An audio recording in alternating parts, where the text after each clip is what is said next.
માધવપુર ઘેડ પોરબંદર જિલ્લાના માધવપુર ઘેડ વિસ્તારમાંથી પસાર થતા પોરબંદર સોમનાથ નેશનલ હાઈવે પર રખડતી ગાયો સહિતના ઢોરનો ત્રાસ દિવસે ને દિવસે વધી રહ્યો છે।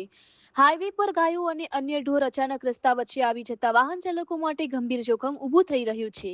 હાઈવે પર રખડતા ઢોરના કારણે અનેકવાર અકસ્માતો સર્જાયા હોવાની સ્થાનિકોમાં ચર્ચા છે અને વાહન ચાલકો તથા રાહદારીઓમાં અકસ્માતનો ભય જોવા મળી રહ્યો છે। ખાસ કરીને રાત્રિના સમયે રસ્તા પર બેઠેલી કે ઊભેલી ગાયો વાહન ચાલકોને સમયસર દેખાતી ન હોવાથી ગંભીર અકસ્માત થવાની શક્યતા વધી જાય છે। સ્થાનિકોના જણાવ્યા મુજબ આ સમસ્યાનું કાયમી નિરાકરણ લાવવા માટે જવાબદાર તંત્ર દ્વારા તાત્કાલિક કાર્યવાહી કરવામાં આવે તે જરૂરી છે। રખડતા ઢોરને હાઈવે પરથી દૂર કરી યોગ્ય રીતે પાંજરાપોળમાં રાખવાની વ્યવસ્થા કરવામાં આવે તેમજ ઢોરના માલિકોની ઓળખ કરી નિયમ મુજબ જરૂરી કાર્યવાહી કરવામાં આવે તેવી માંગ ઉઠી છે।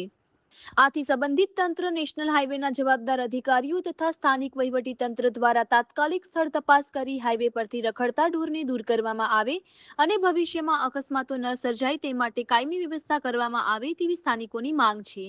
રિપોર્ટર સુભાષ માવદિયા, માધવપુર ઘેડ, પોરબંદર। મારું નામ છે જીતુભાઈ વાજા। હું માધવપુર ગામનો રહેવાસી છું। તાલુકો જિલ્લો પોરબંદર છે અને આપણા માધવપુર ગામની અંદર જે હાઈવે આવેલો છે ને ત્યાં અહીંયા ખૂટિયાનો બહુ અંત ઓલો છે કે વારંવાર એક્સિડન્ટો થાય છે પણ છતાંય કોઈ તંત્ર કોઈ ધ્યાન દેતું નથી ને આવી માધવપુર આખા ઓલાની અંદર છે, એવું નથી કે આ ઝાપાની અંદર છે, બાપા સીતારામની અંદર નાને જાપે છે અને વારંવાર લોકોને પરેશાની થાય છે પણ કોઈ છતાંય કોઈ તંત્ર ધ્યાન દેતું નથી। એટલે તંત્રને મારી એક જ રજૂઆત છે કે માધવપુરની અંદર જો આ એક નિરાકરણ આવે એવી મારી અપીલ છે।